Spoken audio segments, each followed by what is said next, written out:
Hello my champions, कैसे हो आप सब लोग। I hope you are enjoying your life. BANS 183 का आज गेस्ट पेपर देखेंगे जिसमें इम्पोर्टेंट क्वेश्चंस एंड आंसर मैंने एक्सप्लेन किए हैं। और इसको बनाते टाइम मैंने प्रीवियस ईयर क्वेश्चन पेपर्स की हेल्प ली है।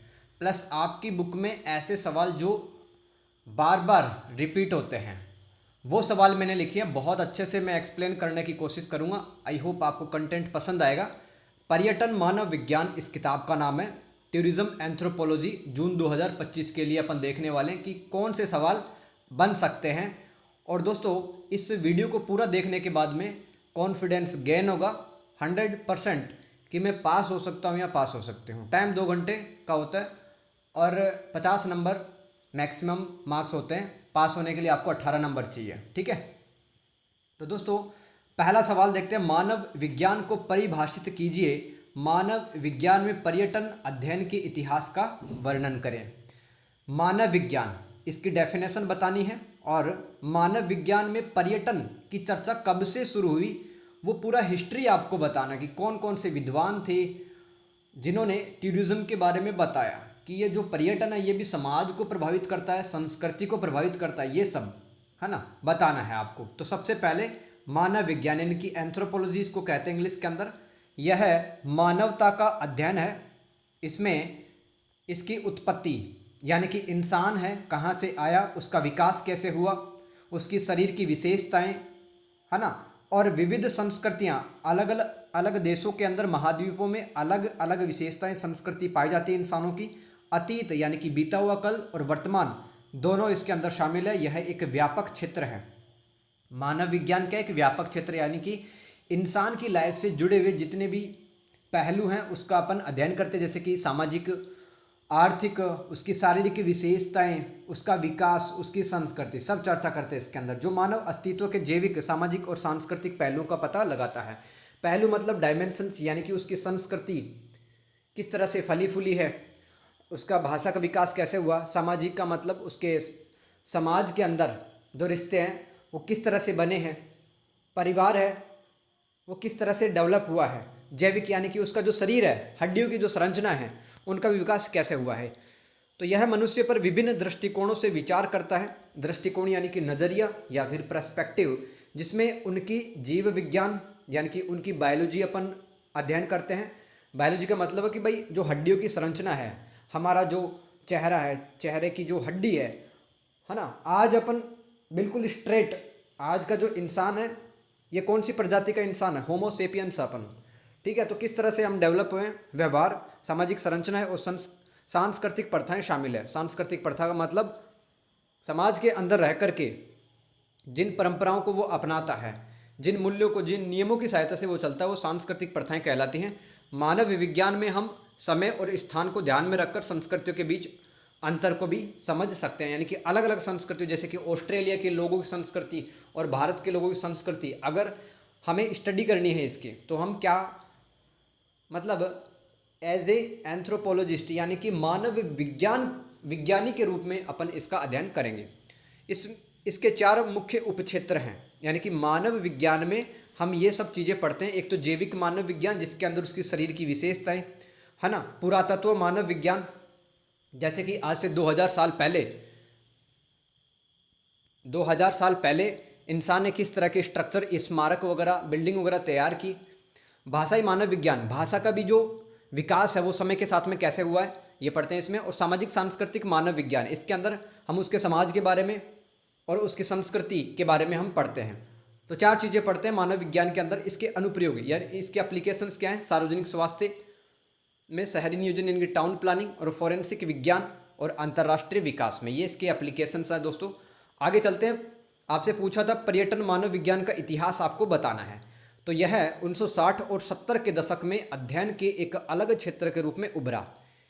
देखो, पर्यटन मानव विज्ञान कोई चर्चा नहीं करता था। हाँ भाई, टूरिज्म पता था लोगों को कि एक स्थान से दूसरे स्थान घूमने चले गए, लेकिन दोस्तों टूरिज्म के कारण जिस स्थान पे वो जा रहे हैं उस स्थान की संस्कृति पे क्या प्रभाव पड़ेगा, है ना। उसकी अर्थव्यवस्था, उस क्षेत्र की अर्थव्यवस्था पे क्या प्रभाव पड़ेगा, इन सब का कोई अध्ययन नहीं किया जाता था। लेकिन 1960 और 70 के दशक में पहली बार मानव विज्ञान के अंदर पर्यटन है वो शामिल हुआ।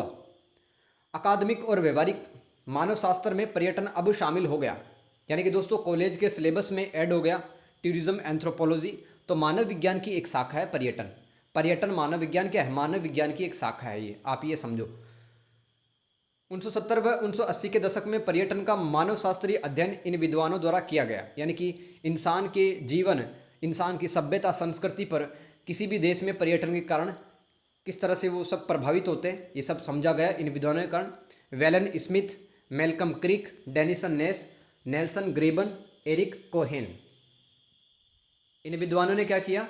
पर्यटन का मानव शास्त्रीय अध्ययन किया, यानी कि टूरिज्म के कारण, घूमने फिरने के कारण भी समाज की संस्कृतियाँ प्रभावित होती हैं, वहाँ की अर्थव्यवस्था प्रभावित होती है, ठीक है, वहाँ का पर्यावरण है उस पर भी नेगेटिव इम्पैक्ट पड़ सकता है। जैसे कि आप हिमालय गए घूमने, वहाँ पे पन्नी वगैरह डाल के आ गए, तो पर्यावरण पे प्रभाव पड़ा कि नहीं पड़ा?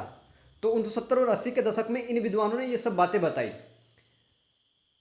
पर्यटन मानव विज्ञान तब लोकप्रिय हुआ जब वेलन स्मिथ ने अपनी किताब को पब्लिश किया। पहली बार मार्केट के अंदर ये किताब आई, होस्ट एंड गेस्ट। होस्ट कौन होता है? मेजबान, यानी कि जिसके घर पर मेहमान आ रहा है उसको क्या बोलते हैं? मेजबान या फिर होस्ट। गेस्ट किसे कहते हैं? मेहमान को। जैसे कि आप मेरे घर आए तो मैं क्या हो गया? होस्ट हो गया, मेजबान, और गेस्ट आप होगे मेहमान। द एंथ्रोपोलॉजी ऑफ टूरिज्म, ये किताब थी वेलन स्मिथ की।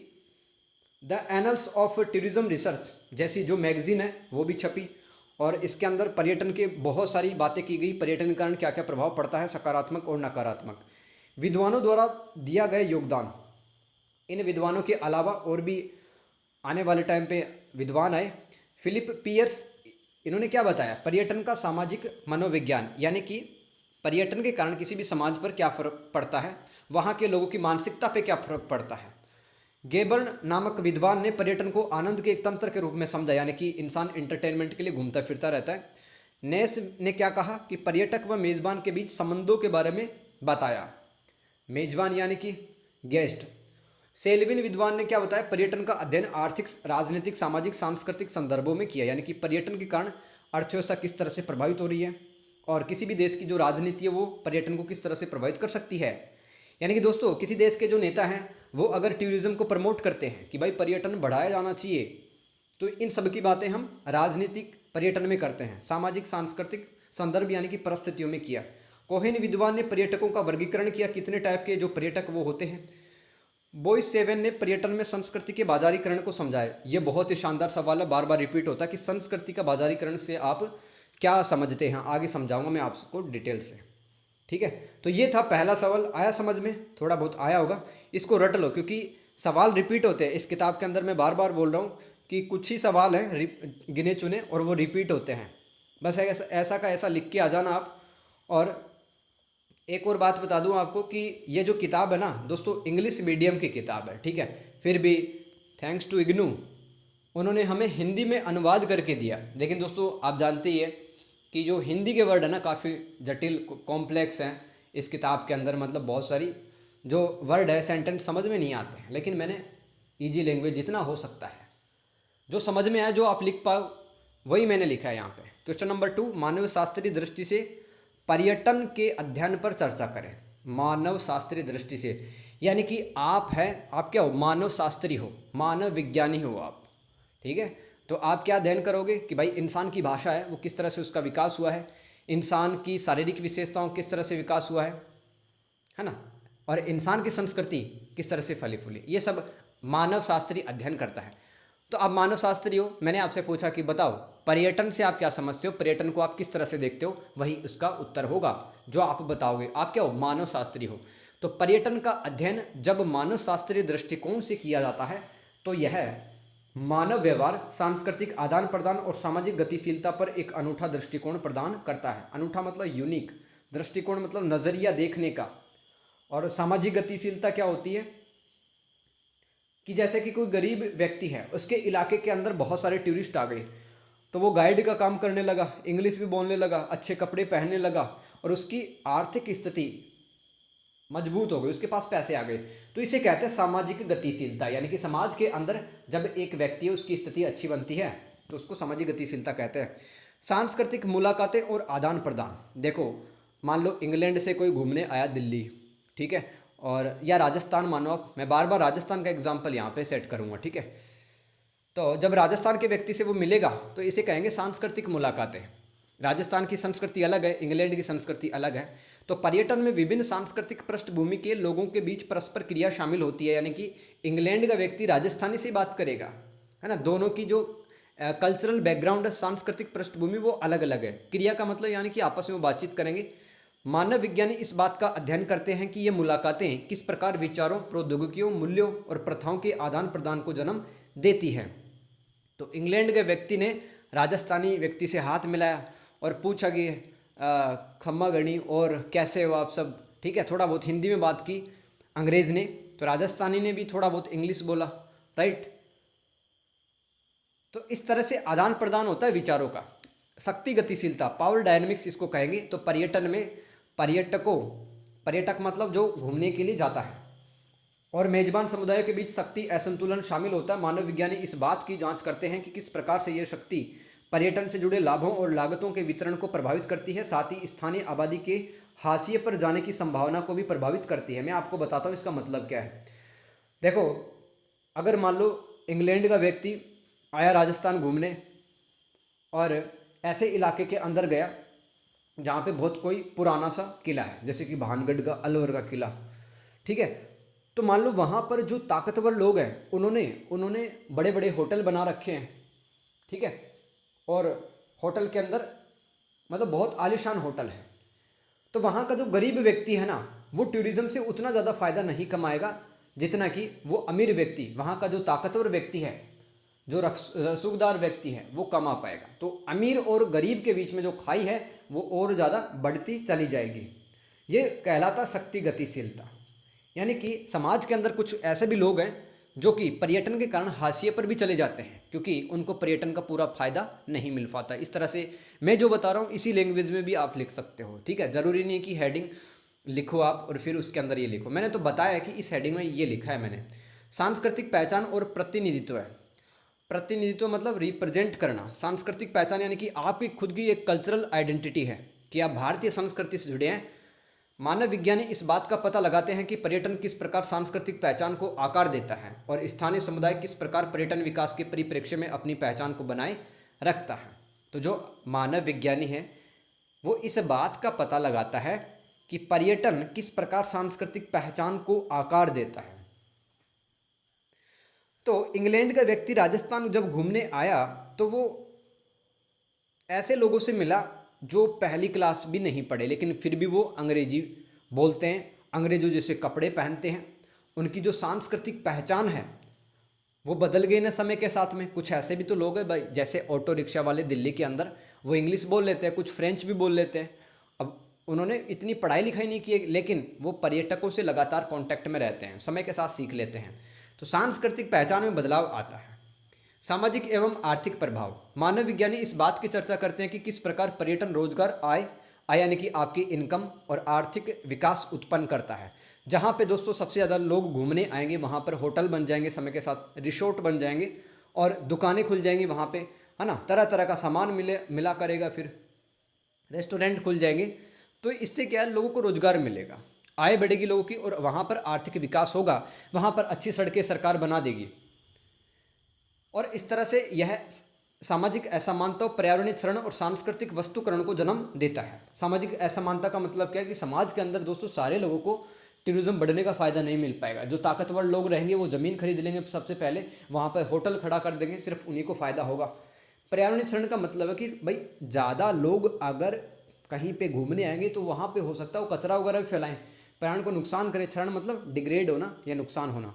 सांस्कृतिक वस्तुकरण का मतलब क्या है, जैसे कि ताजमहल है दोस्तों, ताजमहल आप जैसे घूमने गए तो ताजमहल के बाहर है ना आपको बहुत सारी स्टॉल्स, ऐसी दुकानें मिल जाएंगी जहाँ पर ताजमहल के छोटे छोटे फ़ोटो मिलती है और कुछ स्टैचू टाइप का भी मिलता है, मूर्ति टाइप का, ठीक है। ताजमहल का जो डिज़ाइन है मॉडल मिलता है वहाँ पे।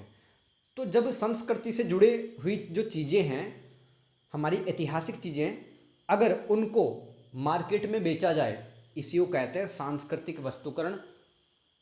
ये सवाल अलग से भी आता है 5 नंबर का कि सांस्कृतिक वस्तुकरण से आप क्या समझते हैं। नैतिक विचार।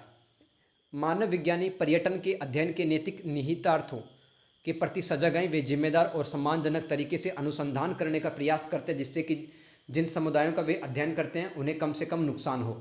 यानी कि दोस्तों मैंने आपसे कहा कि आप मानव विज्ञानी या मानव शास्त्री हो तो आपकी क्या रिस्पॉन्सिबिलिटी है कि आप किसी भी इलाके के अंदर जाएंगे, आपको अगर ये जानना है कि इस संस्कृति का विकास कैसे हुआ है, यहाँ के लोग हैं वो क्या काम करते हैं, पर्यटन से किस तरह से फ़ायदा हुआ है, यहाँ के इन्वायरमेंट को किस तरह से लॉस पहुँचा है समय के साथ में। तो बहुत सारी ऐसी विधियाँ होती है जिसके माध्यम से आप ये सब पता लगाओगे।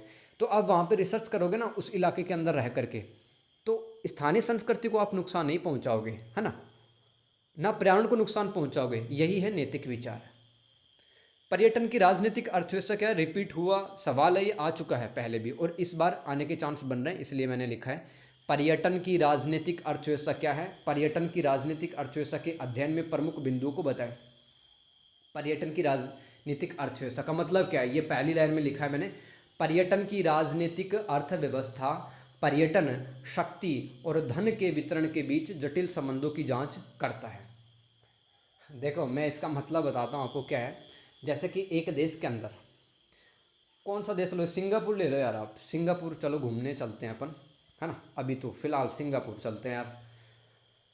सिंगापुर गए आप, सिंगापुर की जो सरकार है ना वो टूरिज़्म को बहुत ज़्यादा प्रमोट करती है। आप जानते हैं वहाँ पे कितने लोग घूमने जाते हैं, ताइवान, सिंगापुर, इंडोनेशिया, इन सब देशों के अंदर, है ना। ये साउथ एशियन कंट्रीज़ हैं सारी। तो वहाँ की सरकार सपोर्ट करती है, पैसे इन्वेस्टमेंट करती है टूरिज़्म में। कुछ देश तो ऐसे हैं जो टूरिज़्म के कारण ही जी रहे हैं आज। और वहाँ पर कुछ ऐसी बहुराष्ट्रीय कंपनियाँ हैं, कुछ ऐसी एमएनसीज हैं, मल्टीनेशनल कंपनीज, जिनका भी पैसा टूरिज़्म में लगा हुआ है। तो सरकार सपोर्ट करती है टूरिज़्म को और वहाँ की प्राइवेट कंपनी वो भी टूरिज़्म को सपोर्ट करेगी। ठीक है, तो इस तरह से जो व्यवस्था बनती है जहाँ पे अपन समझते हैं राजनीति के बारे में और शक्ति के बारे में, यानी कि पर्यटन के विकास को लेकर के किसके पास में शक्ति रहेगी, यानी कि सरकार के पास में ज़्यादा पावर है, तो वो भी समझेंगे कि पर्यटन को बढ़ाने के लिए सरकार प्रयास कर रही है, सरकार के पास शक्ति है। और धन के वितरण, यानी कि टूरिज़्म से जो पैसा आएगा वो प्राइवेट कंपनियों के बीच, सरकार के बीच और समाज के बीच कैसे बटेगा, ये सब किस में अध्ययन करते हैं, राजनीतिक अर्थव्यवस्था, पर्यटन की राजनीतिक अर्थव्यवस्था में। आ गया समझ में। इसमें इस बात का अध्ययन किया जाता है कि सरकारों, निगमों, निगम मतलब कॉरपोरेशंस या फिर प्राइवेट कंपनी, और स्थानीय समुदायों से संबंधित शक्ति गतिशीलता किस प्रकार पर्यटन विकास को प्रभावित करती है तथा संसाधनों का आवंटन यानी कि वितरण किस प्रकार से किया जाता है। मैंने आपको वही चीज़ बताई, वो याद रख लेना। सिंगापुर वाला एग्जाम्पल याद रखना कि सिंगापुर में सरकार प्रमोट करती है, प्रोत्साहित करती है पर्यटन को, साथ में वहाँ पर जो प्राइवेट कंपनी है वो भी पैसे लगाती है, इन्वेस्टमेंट करती है टूरिज़्म में, पर्यटन बढ़े। और फिर पर्यटन से जितना भी पैसा आएगा वो किस प्रकार से समाज में बटेगा, प्राइवेट कंपनी में बटेगा और सरकार भी तो लेगी कुछ पैसा। तो ये सब अध्ययन करते हैं अपन इसमें, पर्यटन की राजनीतिक अर्थव्यवस्था में। यह जांच करता है कि पर्यटन से किसे लाभ होता है, जैसे कि अंतर्राष्ट्रीय कंपनियां, स्थानीय अभिजात वर्ग, अभिजात का मतलब होता है अमीर वर्ग, किसी देश में बहुत सारे अमीर होते हैं ना, औद्योगिक घराने, है ना, बिजनेसमैन। और कौन लागत वहन करता है, यानी कि किसका पैसा लग रहा है और कौन सबसे ज़्यादा पैसे कमा रहा है पर्यटन से, ये सब किस में करते हैं अध्ययन, ये पर्यटन की राजनीतिक अर्थव्यवस्था में। जैसे पर्यावरणीय क्षति, स्थानीय आबादी का विस्थापन, ये भी अपन अध्ययन करते हैं कि जो टूरिज़्म बढ़ा है इसके कारण से इन्वायरमेंट का भी तो लॉस हुआ है। और जो स्थानीय आबादी है, कहीं पे जंगल थे मान लो, वहाँ पे पर्यटन बढ़ा तो सरकार ने कह दिया भाई यहाँ से आप चले जाओ दूसरी जगह, आबादी विस्थापित हो जाती है, माइग्रेट कर जाती है दूसरी जगह, वो भी इसी में पढ़ेंगे अपन। इसमें इस बात का अध्ययन किया जाता है कि पर्यटन सामाजिक असमानताओं, सांस्कृतिक संरक्षण और समुदायों के सामाजिक ताने बाने को किस प्रकार से प्रभावित करता है। पर्यटन सामाजिक असमानता कैसे पैदा कर सकता है, ठीक है। समाज के अंदर रहने वाले जो लोग हैं, अब कोई अमीर हो जाता है पर्यटन के कारण, कोई गरीब रह जाता है, ये असमानता का मतलब है यहाँ पे। सांस्कृतिक संरक्षण का मतलब है कि पर्यटन के कारण दोस्तों संस्कृति बचती भी है। कैसे, जैसे कि आपके गांव के अंदर मान लो इंग्लैंड, ऑस्ट्रेलिया, है ना, स्कॉटलैंड, यहाँ से विदेशी घूमने आ रहे हैं, तो आप अपने फेस्टिवल उनको दिखाओगे, आप अपने रीति रिवाजों से उनका कांटेक्ट कराओगे कि भाई हम ऐसे मेले बनाते हैं, ऐसे त्यौहार होते हैं हमारे, तो आपकी जो संस्कृति है बच रही है ना, बढ़ रही है आगे। उसको कहेंगे सांस्कृतिक संरक्षण। पर्यटन करना ऐसा भी होता है। और समुदायों के सामाजिक ताने बाने को किस प्रकार से प्रभावित करते हैं, यानी कि समाज की जो व्यवस्था है वो पर्यटन कारण कैसे प्रभावित होती है, वो भी इसमें पढ़ते हैं। यह पर्यटन विकास और उसके परिणाम को आकार देने में सरकारी नीतियों, विनियमों, यानी कि नियमों को लागू करना, ये विनियम कहलाता है। और हस्तक्षेपों की भूमिका का विश्लेषण करती है, यानी कि सरकार है वो पर्यटन को बढ़ाने के लिए सरकारी कानून और नियम बनाती है। इसमें विश्लेषण किया जाता है किस प्रकार से सरकारें पर्यटन को राजनीतिक और आर्थिक विकास के साधन के रूप में उपयोग करती हैं तथा यह स्थानीय समुदायों को उनकी राजनीतिक भागीदारी को किस प्रकार से प्रभावित कर सकता है। इसमें क्या एनालिसिस किया जाता है पर्यटन के राजनीतिक अर्थव्यवस्था में, कि जो वहाँ की सरकार है, ठीक है, पर्यटन को एज ए टूल, यानी कि पर्यटन को एक साधन के रूप में इस्तेमाल करेगी, पर्यटन से ही पैसे कमाएगी। और अगर पर्यटन को डेवलप कर दिया, प्रमोट कर दिया, तो वहाँ की जो सरकार है वो सत्ता में ही बनी रहेगी, क्योंकि वहाँ के देश के लोग हैं वो ऐसे सोचेंगे कि वास्तव में सरकार ने पर्यटन के लिए बहुत अच्छा किया है ना। तो पर्यटन को राजनीतिक और आर्थिक विकास के साधन के रूप में कैसे उपयोग करती है सरकार, वो सब इसमें पढ़ते हैं। इसमें इस बात की जांच की जाती है कि किस प्रकार पर्यटन स्थानीय संस्कृतियों के वस्तुकरण और व्यवसायीकरण को बढ़ावा देता है। अरे वस्तुकरण याद कर लेना, ये सवाल रिपीट हो सकता है, बहुत ज़्यादा चांस बन रहे हैं। वस्तुकरण का मतलब समझा दिया ना मैंने। जैसे कि किसी मंदिर गए आप घूमने, किसी भी देवता का मंदिर है, ठीक है, अब उस मंदिर के आगे दोस्तों कुछ ऐसी दुकानें होंगी जहाँ पर उस देवता की फ़ोटो, तस्वीरें, मूर्तियाँ वगैरह मिलेंगी, वो घर भी लेके आ जाते हो आप, तो इसे क्या कहते हैं, संस्कृति का वस्तुकरण। क्वेश्चन नंबर 4, पर्यटन और प्रवासन, कल्पित और स्मरणीय यात्रा पर एक नोट लिखिए। 10 नंबर का सवाल आया हुआ है, लेकिन दोस्तों मैं आपको बोल देता हूँ कि ऐसे सवाल 5-5 नंबर के भी आ चुके हैं पहले और रिपीट हो सकता है। जैसे कि कल्पित और स्मरणीय यात्रा, ये 5 नंबर का सवाल आ सकता है। या फिर पर्यटन और प्रवासन, इस पर 10 नंबर का अलग से भी सवाल बन सकता है और 5 नंबर का भी बन सकता है। तो समझो एक एक करके कि पर्यटन और प्रवासन क्या होता है और कल्पित और स्मरणीय यात्रा क्या होती है। देखो ध्यान से, आपको नोट्स दिख रहे हो, कैसा लग रहा है पढ़ना, ज़रूर बताना। अगर पहली बार वीडियो देख रहे हो, है ना, पहली बार पढ़ रहे हो, तो बताना यार कैसा एक्सप्लेन कर रहा हूँ मैं। और किसी को अगर कोई कमी लग रही है, कोई सजेशन देना चाहता है, तो कमेंट करके दे सकता है, ताकि और इम्प्रूवमेंट किया जाए, क्योंकि गलतियाँ हो सकती है, कमियाँ सबके अंदर होती है, ठीक है। पर्यटन और प्रवासन, टूरिज्म एंड माइग्रेशन, पर्यटन और प्रवासन दोनों अलग अलग होते हुए भी आपस में जुड़ी वैश्विक घटनाएं हैं। देखो पर्यटन क्या होता है, जब आप अस्थायी समय के लिए, जैसे कि मान लो 5 महीने के लिए आप घूमने चले गए, अमेरिका चले गए, इंग्लैंड चले गए, ऑस्ट्रेलिया, न्यूजीलैंड चले, कहीं चले गए, अस्थायी समय के लिए तो जाते हो, फिर घर लौट के आ जाते हो ना। ऐसा थोड़ी है वहाँ पे मकान बना लिया, वहाँ पे रहने लग गए, तो आप पर्यटक नहीं कहलाओगे, टूरिस्ट नहीं कहलाओगे, अस्थायी समय के लिए जाते हो, ये पर्यटन है। प्रवासन का मतलब क्या है, जब आप पढ़ाई लिखाई करने के लिए या अपनी लाइफ की क्वालिटी बेटर करने के लिए, जैसे कि लोग हैं वो अपने गाँव को छोड़कर गुरुग्राम के अंदर आ रहे हैं, कोई जयपुर जा रहा है, कोई चंडीगढ़ मोहाली जा रहा है अपनी लाइफ को बेटर करने के लिए, क्योंकि शहरों के अंदर व्यवस्थाएं होती है हॉस्पिटल की, स्कूल की, इन सब की। तो प्रवासन का मतलब क्या है कि आप किसी खास उद्देश्य के लिए जाते हो दूसरे जगह में, है ना, अपने मूल स्थान को छोड़कर, उसको माइग्रेशन या प्रवासन कहते हैं। तो ये वैश्विक घटनाएं हैं, यानी कि पूरी दुनिया के अंदर पर्यटन और प्रवासन होता है। पर्यटन में अवकाश या व्यवसाय के लिए अस्थायी यात्रा शामिल होती है, जबकि प्रवासन एक अधिक स्थायी स्थानांतरण है। यानी कि मान लो आपको रसिया से MBA करना है या फिर MBBS करना है रूस से, तो आप 5-6 साल वहाँ पे रहोगे ना, तो ये अधिक स्थायी स्थानांतरण है। लेकिन दोस्तों घूमने के लिए थोड़ी 5-6 साल जाओगे, आप नहीं जा सकते ना, घर वाले कहेंगे कि यार घूमने गया था कि ये बसने गया था। समझ में आ रहा है। प्रवासन क्या है, एक अधिक स्थायी स्थानांतरण है। परिवहन, आवास, संचार प्रणालियों जैसी कई सुविधाओं का उपयोग पर्यटकों और प्रवासियों दोनों द्वारा किया जाता है। यानी कि दोस्तों जब आप मान लो जयपुर आते हो, ठीक है, जयपुर आते हो तो आप ट्रेन से आ सकते हो, फ्लाइट से आ सकते हो, बस से आ सकते हो, परिवहन का इस्तेमाल करोगे। और आप पढ़ने के लिए जयपुर आओगे 2-4 साल के लिए, तब भी तो आप परिवहन के साधनों का इस्तेमाल करोगे, घरों का इस्तेमाल करोगे। आवास यानी कि हाउसिंग, यानी कि घर। संचार प्रणाली की इंटरनेट का इस्तेमाल एक पर्यटक भी करता है, यानी कि फ़्लाइट टिकट बुक करने, रेपिडो और ये जोमेटो वगैरह बुक करने, ये सब का संचार प्रणालियाँ हैं सब।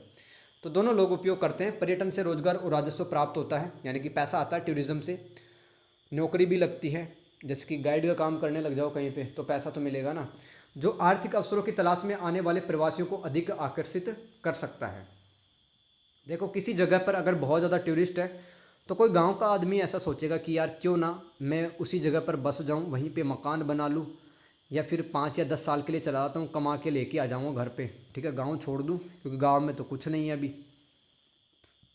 ठीक है। तो वो क्या सोचेगा कि वहाँ पे ज़्यादा टूरिस्ट आते हैं, वहाँ पे अच्छी कमाई कर सकता हूँ मैं। बदले में प्रवासी पर्यटन क्षेत्र और स्थानीय अर्थव्यवस्था में योगदान देते हैं। तो जो प्रवासी है ना, वो स्थानीय अर्थव्यवस्था में कैसे योगदान करेगा, जैसे कि मान लो आप ही गाइड का काम करने लग गए, है ना, जयपुर के अंदर आप गाइड का काम करने लग गए और आपको कुछ पैसा सैलरी भी वगैरह मिलती है, और उस सैलरी का उपयोग क्या करते हो आप, भाई रूम के किराए भी दोगे जयपुर के अंदर, ठीक है, और खाने के लिए भी कुछ चीज़ें हैं वो पैसों से तो खरीदोगे, बिना पैसे क्या आता है, कुछ नहीं आता, ठीक है। तो वहाँ की जयपुर की जो अर्थव्यवस्था उसके अंदर आपका योगदान होगा। आप प्रवासी हो, ध्यान रखना, आप प्रवासी हो अगर दूसरे इलाके के हो तो।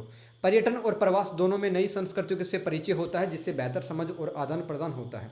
तो आपकी संस्कृति है वो आप लेके जाते हो दूसरे इलाके में, जैसे कि पंजाब के लोग हैं दोस्तों, कनाडा जब जाते हैं तो पंजाब की संस्कृति कनाडा में फैलती है, ठीक है। ऐसे ही दोस्तों इंग्लैंड के व्यक्ति अगर भारत में आते हैं तो इंग्लैंड की संस्कृति कुछ मूल्य हैं वो भारत में भी फैलते हैं, जैसे कि काफ़ी सारे रेस्टोरेंट ऐसे वहाँ पर तो इंग्लिश फूड मिलता है, और वहाँ के जो वेटर है वो भी इंग्लिश कपड़े ही पहनते हैं। कल्पित यात्रा क्या होती है, इमेजिन्ड जर्नी। पर्यटन में कल्पित या काल्पनिक यात्रा एक यात्रा के मानसिक अनुभव को संदर्भित करती है, जिसमें योजना बनाना, प्रत्याशा यानी कि उम्मीदें करना और अतीत या भविष्य की यात्रा पर चिंतन करना शामिल होता है, जो अक्सर मीडिया, कहानियों और व्यक्तिगत इच्छाओं से प्रेरित होता है। यह केवल यात्रा करने के भौतिक कार्य के बारे में नहीं है, बल्कि एक गंतव्य और अनुभव के मानसिक निर्माण के बारे में भी है। देखो मैं आपको क्या बता रहा हूँ, इसमें मैंने आपको बताया है, जैसे कि मान लो आपको जयपुर घूमना है, 1 महीने बाद में जाना है, तो आप मन ही मन के अंदर सोचोगे कि यार जयपुर में मैं हवा महल देखूँगा, ठीक है, आमेर का किला देखूँगा, और ये फ़्लाइट बुक करूँगा, इस ट्रेन से जाऊँगा, वहाँ पे कैब बुक करूँगा। मन के अंदर ही सोच लेते हो ना आप, सोच लेते हो कि नहीं सोच लेते, प्लानिंग तो मन के अंदर चलेगी ना सबसे पहले, फिर तो जाएंगे जयपुर।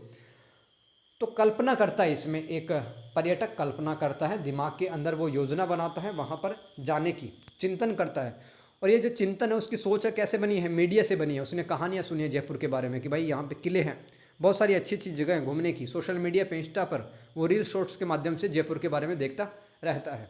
तो कल्पना करना पर्यटन से पहले कल्पित यात्रा कहलाती है। गंतव्य क्या होता है, जिस जहाँ पर आप घूमने जाना चाहते हो, गंतव्य। कल्पित यात्रा इस बात को आकार देती है कि व्यक्ति वास्तविक यात्रा को कैसे समझते हैं, उससे जुड़ते हैं और उसका क्या अर्थ निकालते हैं।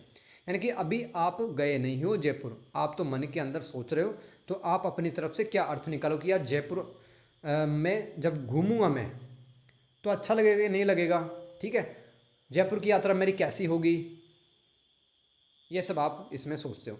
स्मरणीय यात्रा यानी कि आप घूम चुके हो, जयपुर आपने देख लिया, और फिर आप 1 साल बाद में याद कर रहे हो, 2 साल बाद में याद कर रहे हो कि भाई जयपुर में तो काफ़ी ज़्यादा मज़ा आया था, ठीक है, वहाँ पे हर एक चीज़ बढ़िया थी, होटल बढ़िया थे वहाँ पर, किले, दुर्ग, मैंने फोर्ट देखे वहाँ पे, सब कुछ अच्छा लगा, वहाँ के लोग अच्छे लगे।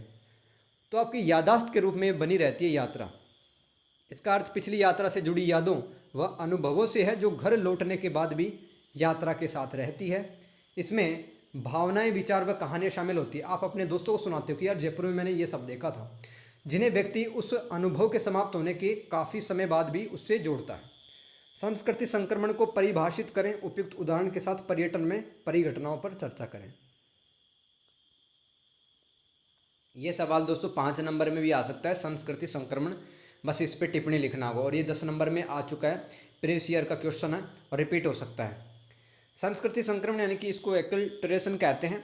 इसका अर्थ सांस्कृतिक आदान प्रदान और अनुकूलन से है, जो तब होता है जब पर्यटक किसी मेजबान संस्कृति के साथ बातचीत करते हैं। इस प्रक्रिया में पर्यटक स्थानीय संस्कृति के कुछ पहलुओं को अपना सकते हैं, जबकि स्थानीय आबादी भी पर्यटकों की संस्कृति के तत्वों को अपना सकती है। अब जैसे कि इंग्लैंड का व्यक्ति अगर जयपुर के अंदर आया, या जो जैसलमेर गया, थार रेगिस्तान में गया घूमने के लिए, तो दोस्तों होता क्या है कि जो इंग्लैंड से व्यक्ति आया है उसने राजस्थानी कपड़े पहन लिए, थोड़ी बहुत राजस्थानी भी बोलने लगा, और ऐसे ही जो होटल वाले हैं वो भी थोड़ा थोड़ा इंग्लिश बोल रहे हैं, और होटल वालों ने ड्रेस कैसी पहन रखी है जैसा इंग्लैंड में पहनते हैं, ठीक है, और होटल भी कुछ इंग्लिश थीम जैसा बना रखा है। और होटल का जो मेन्यू है खाने वाला मेन्यू, उसमें भी ब्रिटिश फूड है। तो एक संस्कृति के लोगों ने दूसरी संस्कृति के मूल्य अपना लिए। समझ गए मैं क्या कहना चाह रहा हूँ? यही संस्कृति संक्रमण है कि एक व्यक्ति ने दूसरे देश की व्यक्ति की संस्कृति समझ ली और अपनाने भी लगा। यही लिखा हुआ है इसके अंदर, ठीक है। तो इसमें भाषा, भोजन, कपड़े, सामाजिक व्यवहार में परिवर्तन शामिल है। तो दोस्तों जहाँ पर टूरिस्ट आएगा घूमने के लिए, तो आप जानते हो लोग फ्रेंच तक सीख लेते हैं, जर्मन सीख लेते हैं, स्पेनिश सीख लेते हैं, अंग्रेजी तो आती है। भले ही वो स्कूल, टॉप स्कूल के अंदर ना गए होंगे, भले ही वो कॉन्वेंट स्कूल में ना गए, ऑटो वाले, है ना, फेरी वाले, और भी जितने भी वहाँ पर दुकानदार है वो थोड़ा भाषा बोलने की कोशिश करते हैं दूसरे देशों के लोगों की, और वो सीख जाते हैं टाइम के अनुसार, जैसा माहौल रहेगा वैसे सीख जाएंगे। उदाहरण देखो आप, भाषा, पर्यटन से जुड़े स्थानीय लोग जैसे फेरी वाले, गाइड और लोक कलाकार अंग्रेजी या अन्य विदेशी भाषाएं बोलते हैं, भले ही उन्होंने उस भाषा की औपचारिक शिक्षा नहीं ली हो, यानी कि स्कूल में मान लो पढ़ाई लिखाई नहीं की। औपचारिक शिक्षा का मतलब क्या है कि स्कूल और कॉलेज में पढ़ाई लिखाई करना, ठीक है, ये औपचारिक शिक्षा कहलाती है।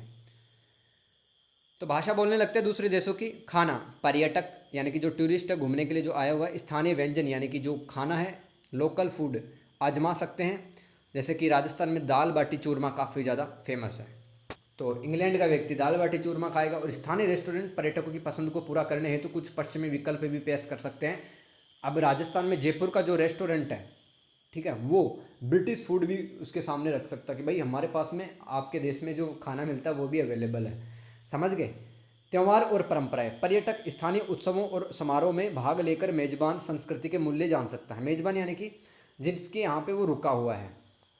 वस्त्र, तो पर्यटक स्थानीय वातावरण के अनुसार अपनी स्वयं की वस्त्र शैली बदल सकते हैं। जैसे कि मैंने आपको कहा ना, ब्रिटेन का व्यक्ति, इंग्लैंड का व्यक्ति अगर राजस्थान घूमने के लिए आया तो यहाँ पर वो पगड़ी बांध लेगा, राजस्थानी कुर्ते पहन लेगा, ठीक है, इस तरह से।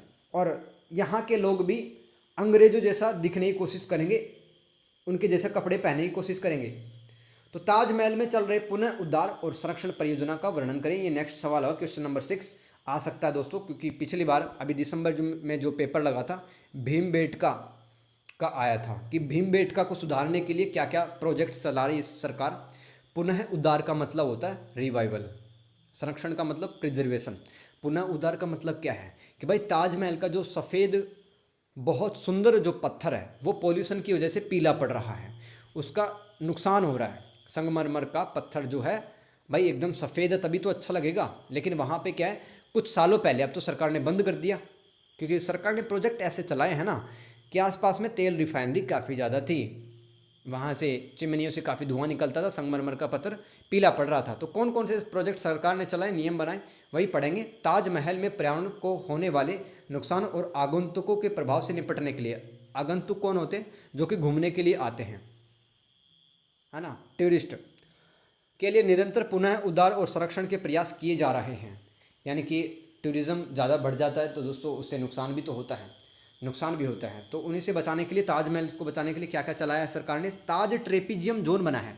जोन का मतलब क्षेत्र होता है, ताज मतलब ताजमहल, ट्रेपीजियम मतलब बहुत सारे इलाके में दोस्तों ऐसी व्यवस्था कर दी गई है कि यहाँ पर गाड़ियाँ नहीं चल सकती, यहाँ पर ये कांच के, ये तेल रिफाइनरी जो उद्योग हैं, ठीक है, जो कि कच्चे तेल को प्रोसेसिंग करते हैं, ऐसे उद्योग धंधे बंद हो जाएंगे। तो कुछ ऐसा इलाका बना रखा है पूरा कि उसके अंदर किसी प्रकार की कोई इंडस्ट्रियल एक्टिविटी नहीं हो सकती। तो ताजमहल के चारों ओर 10,400 वर्ग किलोमीटर क्षेत्र को TTZ यानी कि ताज ट्रेपीजियम जोन के रूप में नामित किया गया है या बनाया गया है, जिसमें प्रदूषण को कम करने के लिए औद्योगिक गतिविधियों पर सख्त नियम लागू किए गए हैं। प्रदूषण नियंत्रण उपाय, यानी कि ताजमहल को बचाने के लिए प्रदूषणकारी उद्योगों को स्थानांतरित करना, यानी कि आगरा के अंदर जितने भी ऐसे इंडस्ट्री जो बहुत ज़्यादा पॉल्यूशन फैलाते थे उनको शिफ्ट कर दिया गया दूसरी जगह। CNG की गाड़ियां हैं उनको बढ़ावा दिया सरकार ने, और स्मारक के आसपास यातायात को प्रतिबंधित कर दिया, यानी कि यहाँ पे कोई गाड़ी नहीं चलेगी, ना कोई ट्रक चलेगा, ठीक है। सफाई और रख रखाव, संगमरमर की सतह से अशुद्धियाँ हटाने के लिए नियमित वैज्ञानिक सफाई और मड पैक उपचार का उपयोग किया था। मड पैक उपचार में दोस्तों कुछ केमिकल्स वगैरह डाल करके पत्थर पर पोचा टाइप से लगाया जाता है ताकि वो सुंदर दिखे और अपनी ओरिजिनलिटी में रहे वो। धूल नियंत्रण, 5 किलोमीटर की परिधि में सड़कों की यांत्रिक और गीली सफाई की व्यवस्था की गई है तथा मकबरे में प्रवेश करने वाले आगंतुकों के लिए जूता कवर पहनना अनिवार्य है।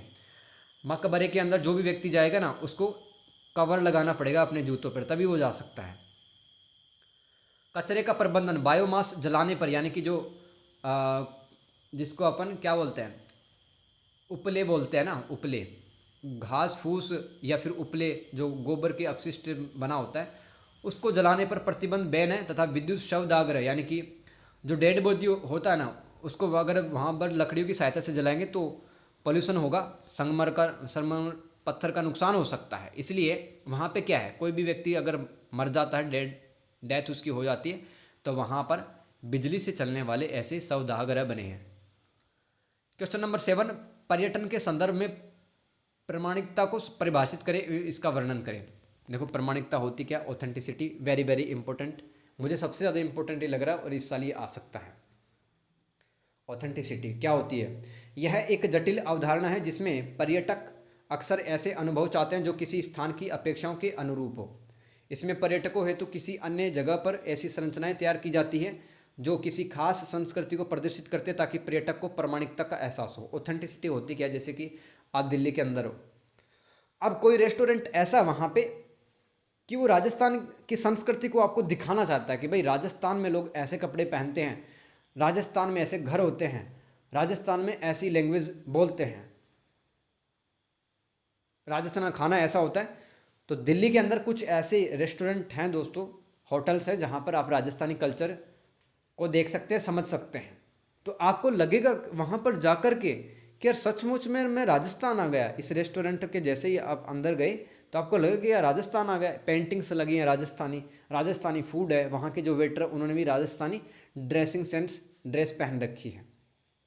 तो प्रामाणिकता का मतलब क्या, जो आप सोच रखते हो किसी भी संस्कृति के लिए, अगर आपको सेम टू सेम वैसा ही दिख जाए कहीं पर, तो इसे क्या कहते हैं, प्रामाणिकता कहते हैं। ठीक है, ये इसका मतलब था। किसी स्थानीय परिवार के साथ रहना और उनकी दैनिक दिनचर्या में भाग लेना, जैसे कि किसी परिवार में डेली काम क्या होते हैं, खाना पकाना, खेती करना में भाग लेना, एवं इससे स्थानीय संस्कृति के बारे में अधिक गहरी समझ प्रदान हमें करता है।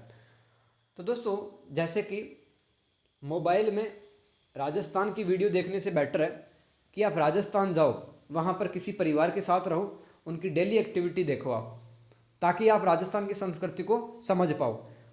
तो आपने जो सोचा था वही आपको मिलेगा कि यार राजस्थान के लोग ऐसी भाषा बोलते हैं। मैं इस परिवार के साथ मैंने 5 दिन बिताए हैं, तो राजस्थानी फूड अच्छा था जैसा मैंने सोचा था।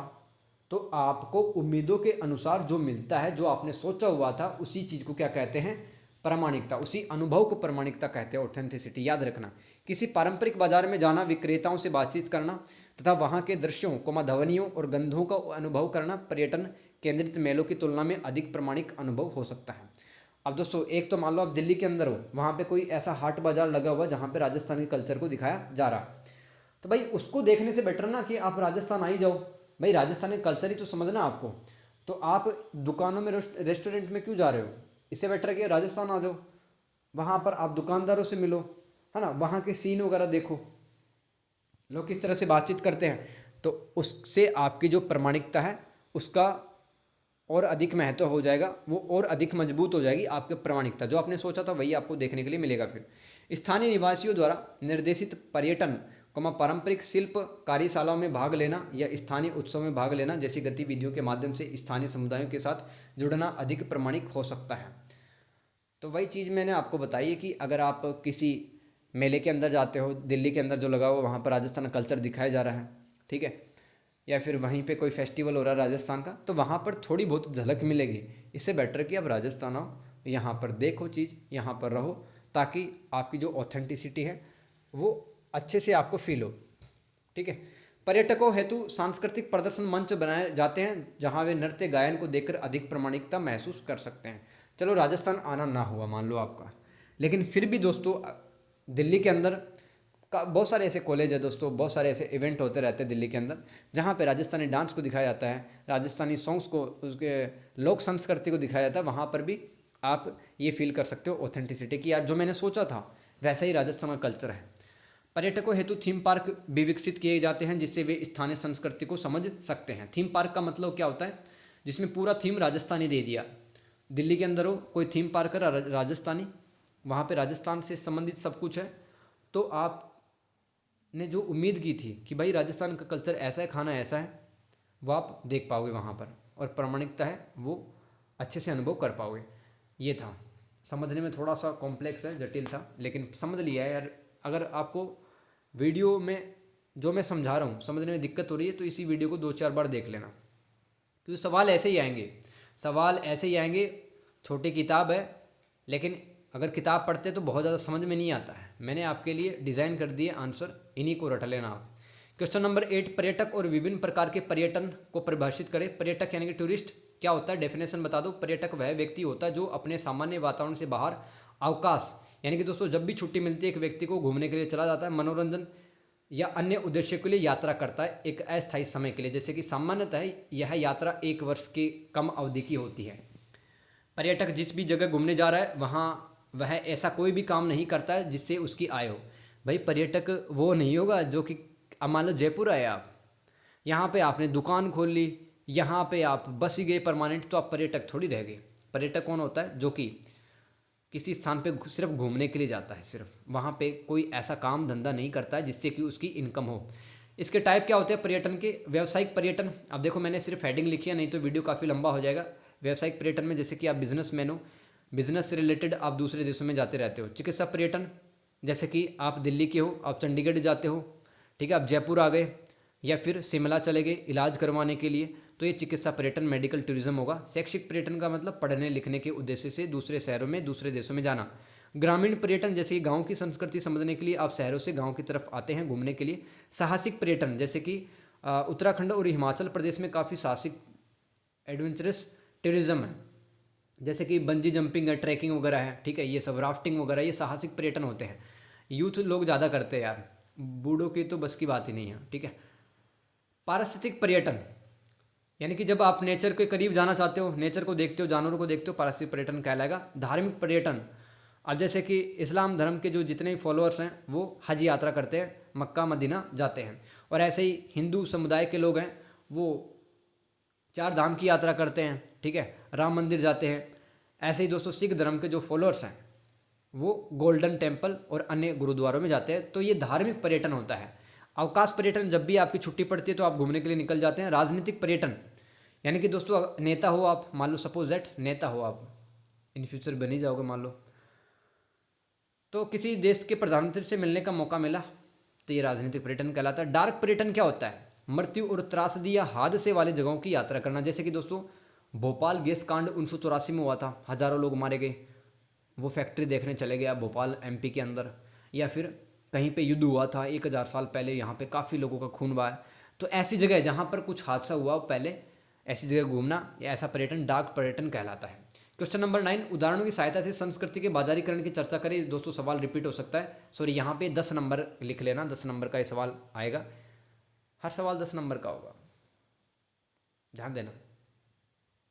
यह सांस्कृतिक तत्वों जैसे परंपराओं, कलाओं या विरासत को विपणन योग्य यानी कि मार्केटेबल उत्पादों या सेवाओं में बदलने को संदर्भित करता है। अब देखो मैंने आपको क्या बताया था कि भाई ताजमहल जैसे घूमने जाओगे ना, तो ताजमहल के आगे आपको आसपास की दुकानों के अंदर क्या मिलेगा, ताजमहल की तस्वीरें मिलेंगी, ताजमहल का जो मॉडल है ना, मॉडल मिलेगा, छोटा सा ताजमहल आपको दे दिया। तो संस्कृति से जुड़े जितने भी तत्व है ना, उनको अगर विपणन योग्य यानी कि बेचने योग्य बना दें, है ना, तो इसे क्या कहेंगे, संस्कृति का बाजारीकरण। इसे ऐसे लिख देना इस लैंग्वेज में। इसमें विक्रेता यानी कि बेचने वाला ग्राहक को आकर्षित करता है ताकि वह कोई छवि अथवा वस्तु बेचकर लाभ कमा पाए। इसके सकारात्मक व नकारात्मक दोनों प्रभाव होते हैं। एक तरफ यह सांस्कृतिक विरासत को व्यापक दर्शकों तक पहुंचाकर और स्थानीय समुदाय के लिए आर्थिक लाभ उत्पन्न करता है, यानी कि वहाँ पर जितने भी ये ताजमहल की फ़ोटो तस्वीरें बेच रहे हैं कमाएंगे, आर्थिक लाभ होगा उनको, और ताजमहल को ऐसे सुरक्षित भी रखेंगे कि मतलब लोगों को पता चलता रहेगा कि भाई इस देश में ताजमहल भी है।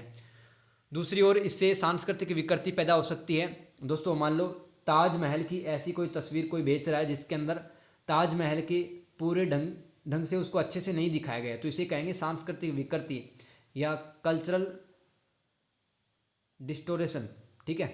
उदाहरण देखो इसके, ताजमहल दिल्ली हाट धार्मिक पर्यटन, बॉलीवुड और योग और आयुर्वेद। दिल्ली हाट में जानते हो ना, अलग अलग राज्यों की सामान वगैरह मिलता है। धार्मिक पर्यटन मैंने बता दिया है बॉलीवुड। और जैसे कि बॉलीवुड में काफ़ी सारे जो फिल्मों के गाने हैं उनकी सीडी कैसेट्स वगैरह मिलती है। योग और आयुर्वेद, अब देखो प्राचीन भारत में योग एक कला था। योग आसन प्राणायाम आता है ना इसमें, तो लोगों ने अपने घरों के अंदर योग सिखाने का काम कर दिया अब, ठीक है। तो इससे योग को वो आगे भी बढ़ा रहे हैं। और कोई गलत योगा सिखा रहा है तो वो क्या कर रहा है, सांस्कृतिक विकृति कर रहा है। विकृति का मतलब बिगाड़ना, डिस्टोर्ट करना किसी चीज़ को। तो ये था पूरा अपना एक क्वेश्चन। एक और भी लिख देना जो मैंने आपको बताया अच्छे से डिटेल में। क्वेश्चन नंबर 10, पर्यटन एवं सतत विकास की अवधारणा को उपयुक्त उदाहरणों सहित चर्चा करें। सस्टेनेबल डेवलपमेंट, तो इसको पर्यटन के साथ में जोड़ना आपको। पर्यटन एवं सतत विकास की अवधारणा बताएं। अवधारणा मतलब जनरल आइडिया, सामान्य सोच बतानी है आपको। सतत पर्यटन विकास का उद्देश्य किसी गंतव्य यानी कि जहाँ पर घूमने जाते हैं अपन उस स्थान को गंतव्य कहते हैं, कि आर्थिक, सामाजिक और पर्यावरणीय आवश्यकताओं को संतुलित करता है। तो जैसे कि दोस्तों आप हिमालय गए घूमने और आपका जो पर्यटन वो इस तरह से रहा कि आपने वहाँ पे कोई गंदगी नहीं फैलाई, ना जानवरों को नुकसान पहुँचाया, तो घूमने का मज़ा भी आ गया हिमालय के अंदर, और वहाँ की प्रकृति उससे भी कोई छेड़छाड़ नहीं की। तो ये क्या कहलाता है, ये कहलाएगा सतत पर्यटन विकास। यह सुनिश्चित करता है कि पर्यटन संसाधनों का जिम्मेदारी से उपयोग किया जावे और भविष्य की पीढ़ियों की उनका आनंद लेने की क्षमता से समझौता ना किया जाए। दोस्तों मान लो समुद्र है, जैसे गोवा के समुद्र के बीच है, तो अगर वो तटीय इलाके अच्छे रहेंगे, साफ सुथरे रहेंगे, तो आने वाली पीढ़ियाँ भी वहाँ पर पर्यटन के कारण लुफ्त या आनंद उठा पाएंगी। इसमें ऐसी प्रथाएं या परंपराएं शामिल है जो नकारात्मक प्रभावों को कम करती हैं और सकारात्मक प्रभावों को अधिकतम कर सकती हैं। जैसे कि स्थानीय व्यवसायों का समर्थन करना। अब जैसे कि आप मान लो हिमालय के आसपास घूमने के लिए गए, तो वहाँ पे छोटे मोटे जो बिजनेसमैन थे उनका आपने सपोर्ट किया कि भाई ठीक है, बढ़िया है, आप अपना बिजनेस वगैरह अच्छे से रन करो। प्राकृतिक संसाधनों का संरक्षण करना।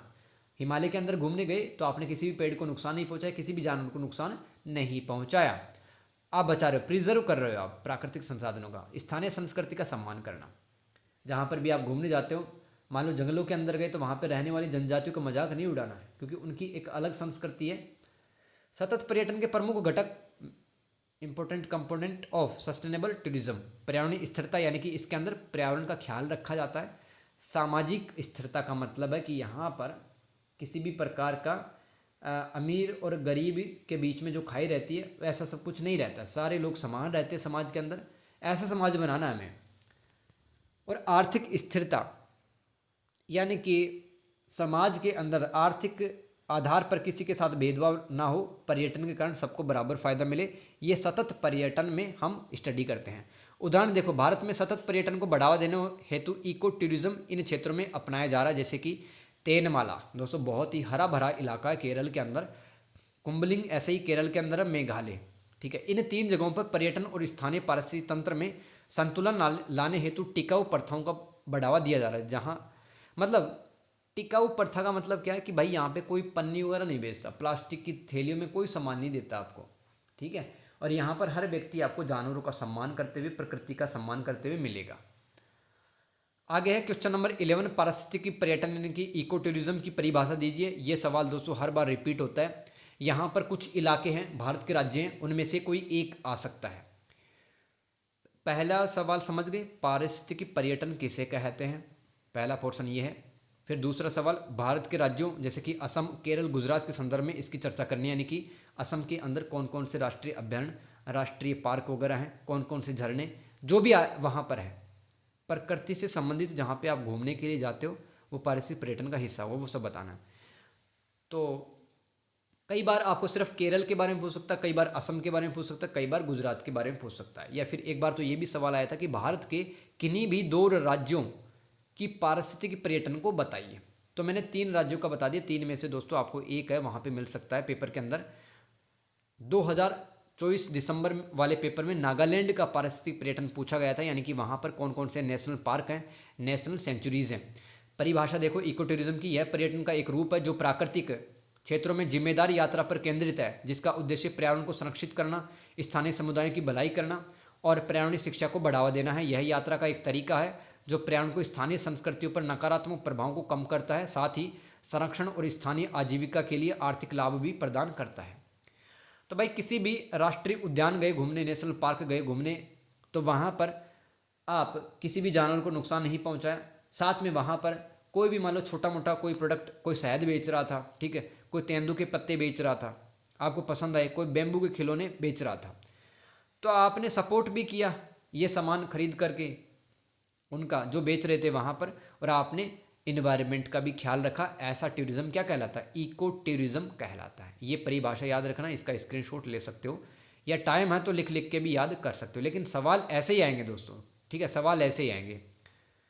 असम में इको टूरिज्म स्थल, तो मैंने कहा था ना कि असम, गुजरात, केरल और नागालैंड, ये 4-5 राज्य दे रखे हैं आपकी किताब में। दिसंबर वाले पेपर में नागालैंड के बारे में पूछा गया था, तो इस बार चांस कम बन रहा है।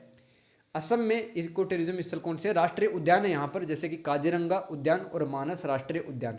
क्या खास विशेषता यहाँ पर? आपको एक सींग वाला गैंडा है वो मिलेगा देखने के लिए, और हाथी भी काफ़ी ज़्यादा मिलते हैं यहाँ पे। ऐसे ही असम के अंदर एक माजुली द्वीप है, एक आइलैंड है माजुली आइलैंड। यहाँ पे काफ़ी सारी जनजाति आपको मिलेगी, सुंदर सुंदर पशु और पक्षी यहाँ पे देखने के लिए मिलेंगे। ये आप मन से भी लिख सकते हो ऐसे। चंदूबी झील है यहाँ पे असम के अंदर। यहाँ पे दोस्तों जब इस झील के आसपास जाओगे तो आपको चाय के जो बगीचे हैं, बागान हैं, वो मिलेंगे। नौका विहार यहाँ पर मतलब आप झील वगैरह में नाव वगैरह चला सकते हो, लुत्फ उठा सकते हो। ऐसे ही असम के अंदर नामेरी राष्ट्रीय उद्यान है, जो राफ्टिंग के लिए, यानी कि नाव के अंदर बैठकर जो पतवार चलाते हैं अपने, उसको राफ्टिंग कहते हैं। मछली पकड़ना जैसी एक्टिविटीज़ होती है नामेरी राष्ट्रीय उद्यान में। ऐसे ही पोबीतोरा वन्य जीव अभ्यारण्य, पोबीतोरा वाइल्ड लाइफ सेंचुरी, यहाँ पे हाथी सवारी आपको मिलेगी। हाथी पर बैठ के आप जंगल घूम सकते हो पोबीतोरा वन्य जीव अभ्यारण्य में।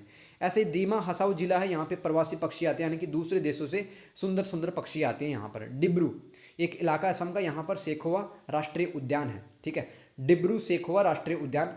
घास के मैदान आपको देखने के लिए मिलेंगे, दलदल और घने जंगल यहाँ पे देखने के लिए मिलेंगे। तो कुछ लोग हैं दोस्तों प्रकृति के करीब जाना चाहते हैं, है ना, और प्राकृतिक जगहों का वो लुफ्त उठाना चाहते हैं, तो असम बेस्ट है। असम बेस्ट है दोस्तों, यहाँ पे काफ़ी सारा इको टूरिस्ट स्थल है, देख सकते हो, याद कर लो। गुजरात में क्या क्या है? गिर वन्य जीव अभ्यारण्य है। यहाँ पर दोस्तों आपको एशिया का शेर मिलेगा, एशियाई शेर, और जंगल सफारी भी है यहाँ पे। ऐसे ही दासाडा नाम की एक जगह है गुजरात में, वहाँ पर जंगली गधा अभ्यारण्य, यानी कि जंगली गधे सबसे ज़्यादा पाए जाते हैं यहाँ पे दासाडा गुजरात में। ऐसे ही समुद्री राष्ट्रीय उद्यान है यहाँ पर, यानी कि दुर्लभ जो जानवर है, समुद्री जातियाँ, वो आपको देखने के लिए मिलेंगी इसमें। सापुतारा में दोस्तों हिल स्टेशन है, यानी कि यहाँ पर ऊंचे ऊंचे पहाड़ हैं, ठीक है, उगते हुए और डूबते हुए सूरज को बहुत अच्छे से यहाँ पे दिखता है हिल स्टेशन पे। कच्छ का रण, मतलब आप जानते हो ना, बॉलीवुड की काफ़ी सारे जो गाने हैं ना दोस्तों, कच्छ के रण में बनाए गए। यहाँ पे आपको ऐसा लगेगा कि मिट्टी पर नमक बिछाया गया है, पूरा सफ़ेद मिट्टी दिखता है, सफ़ेद भूदृश्य यहाँ पे देखने के लिए मिलेगा। देवघाट में क्या दोस्तों, गुजरात में जगह है, जंगल एवं खूबसूरत झरने हैं यहाँ पे। केवड़ी में क्या, हरा भरा वातावरण है। और नल सरोवर पक्षी अभ्यारण्य में आपको आर्द्र भूमि, वेटलैंड्स, और फ्लेमिंगो सुंदर पक्षी आपको देखने के लिए मिलेगा। सारस जैसा होता है फ्लेमिंगो। आर्द्र भूमि क्या होती है? पानी से भरा हुआ जमीन, जहाँ पे छोटे छोटे कीड़े मछलियाँ पाई जाती है, और दूर दूर के देशों से पक्षी यहाँ पे आते हैं। केरल में क्या है दोस्तों, केरल वाला इंपॉर्टेंट है, बार बार पूछा था। केरल में पारिस्थितिक पर्यटन, केरल में साइलेंट वैली, शांत घाटी क्षेत्र भी इसको कहते हैं, और यहाँ पे आपको बहुत शांति का अनुभव होगा। घाटी है यहाँ पे साइलेंट वैली राष्ट्रीय उद्यान में। ऐसे ही पेरियार राष्ट्रीय उद्यान है, यहाँ पे टाइगर आपको देखने के लिए मिलेगा। वायनाड वन्य जीव अभ्यारण्य, यहाँ पे सागौन नाम के पौधे के जंगल मिलेंगे आपको। ऐसे ही परम्बिकुलम टाइगर रिजर्व, यहाँ पे टाइगर मिलेगा। तेनमाला में साहसिक पर्यटन और ट्रैकिंग आपको मिलेगी।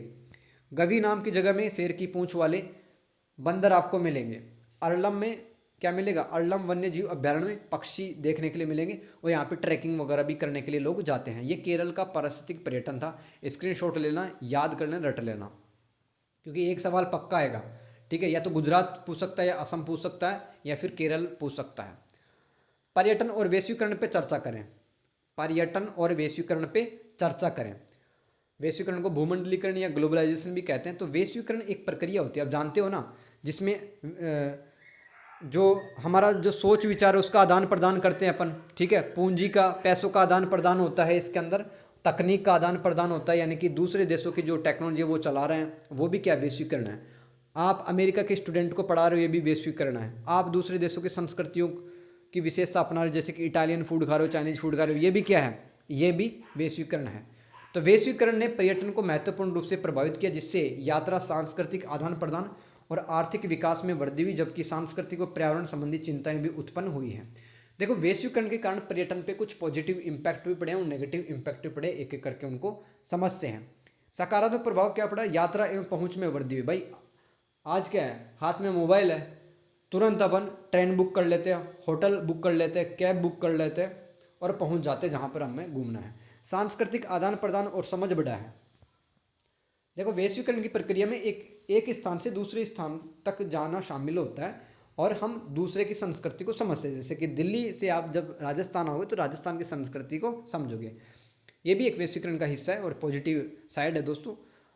आर्थिक विकास होता है, अब दूसरे देशों से लोग आएंगे तो पैसा तो आएगा उस इलाके के अंदर, आर्थिक विकास होगा, ये पॉजिटिव इम्पैक्ट है वैश्वीकरण का पर्यटन पे सकारात्मक प्रभाव। घूमने की जगहों के बारे में जागरूकता बढ़ी है, इंटरनेट पे आप देख सकते हो कि भाई हिमाचल प्रदेश के अंदर क्या घूमने के लिए, ठीक है, महाराष्ट्र के अंदर क्या है। व्यक्तिगत अनुभव अच्छे हो रहे हैं, यानी कि आजकल है दोस्तों, एक व्यक्ति ज़्यादा किसी से पूछता वास्ता नहीं है, वो निकल जाता भाई घूमने के लिए। नकारात्मक प्रभाव क्या है, स्थानीय परंपराओं, संस्कृति का क्षरण या नुकसान हो रहा है।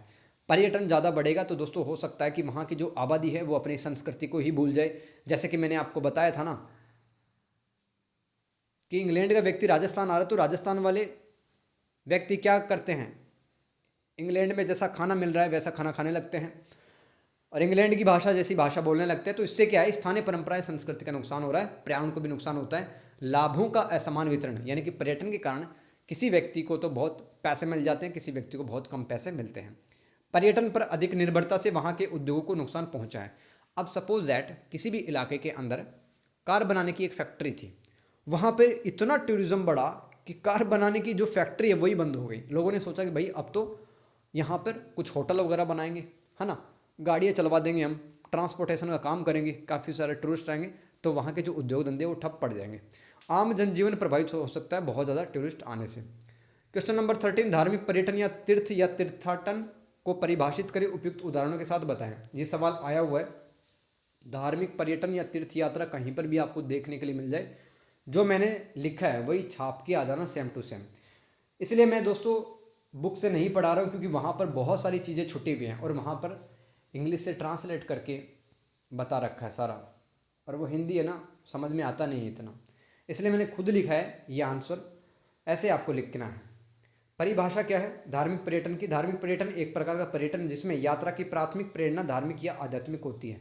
अब देखो, एक आदमी सोचता है कि यार बहुत पैसा कमा लिया, ठीक है, बेटों की शादी वगैरह भी कर दी, बुढ़ापा आ गया, अब थोड़ा भगवान के बारे में सोच लेते हैं, उनको याद कर लेते हैं, तो अंदर से मोटिवेशन आता है एक इंसान के, तब वो धार्मिक पर्यटन करता है या तीर्थ यात्रा करता है। इसमें पवित्र स्थलों की तीर्थ यात्रा, धार्मिक स्मारकों, कलाकृतियों का दौरा, कलाकृति में जैसे कि कोई भगवानों की, देवताओं की मूर्ति वगैरह देखने के लिए चला गया, धार्मिक उत्सवों और मिशनरी कार्य, यानी कि धर्म के प्रचार प्रसार में भी काफ़ी लोग निकलते हैं, अलग अलग धर्मों में ये व्यवस्था है, उसमें भी अगर शामिल हो रहे हो आप, तो आप क्या कर रहे हो, धार्मिक यात्रा कर रहे हो।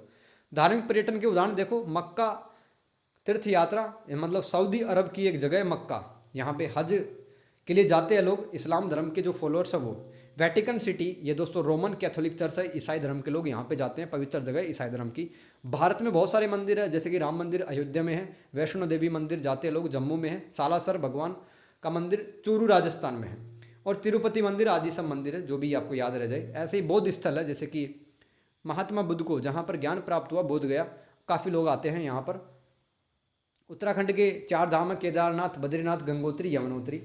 अमृतसर में भी स्वर्ण मंदिर है, जो कि सिख धर्म के लिए, ठीक है, काफ़ी ज़्यादा इम्पोर्टेंट है, काफ़ी पवित्र है सिख धर्म के नज़रिए से अमृतसर में स्वर्ण मंदिर। कुंभ मेला और पालीताना में जैन मंदिर है, गुजरात में, काफ़ी ज़्यादा फेमस है, काफ़ी लोग आते हैं यहाँ पर। तो ये धार्मिक यात्रा में आपको लिखना है, धार्मिक पर्यटन में आप लिख सकते हो या तीर्थ यात्रा में लिख देना। क्वेश्चन नंबर 14, पारिस्थितिकी पर्यटन के संदर्भ में सशक्तिकरण और निःसशक्तिकरण पर टिप्पणी लिखें। देखो, ये सवाल समझ में आता ही नहीं है, मैं आपको बार बार कह रहा हूँ कि हिंदी में समझ में ना आए तो इंग्लिश में पढ़ लेना प्लीज़, क्योंकि ये इंग्लिश की बुक है, अब इसको ट्रांसलेट करके पढ़ रहे हैं अपन, तो मैं आपको क्या कह रहा हूँ कि इंग्लिश का वर्ड देख लेना, वहाँ से अगर आपको पल्ले पड़ रहा है तो अटैम्प्ट करना, आपके पास चॉइसेस हैं। ऐसा नहीं है कि वहाँ पे सारे क्वेश्चन करने हैं, आपको 5 सवाल करने हैं वहाँ पे। मैं समझाता हूँ, ये आया हुआ सवाल है, पारिस्थितिक पर्यटन के संदर्भ में सशक्तिकरण। सशक्तिकरण को इंग्लिश में कहते हैं एम्पावर करना, यानी किसी को मजबूत बनाना। और निसशक्तिकरण का मतलब है कि पर्यटन के कारण दोस्तों हो सकता है किसी की स्थिति कमज़ोर भी हो सकती है, वो सब आपको बताना है। को पारिस्थितिक पर्यटन यानी कि इको टूरिज्म समुदाय को सशक्त, एम्पावर और असशक्त, डिस एम्पावर दोनों बना सकता है।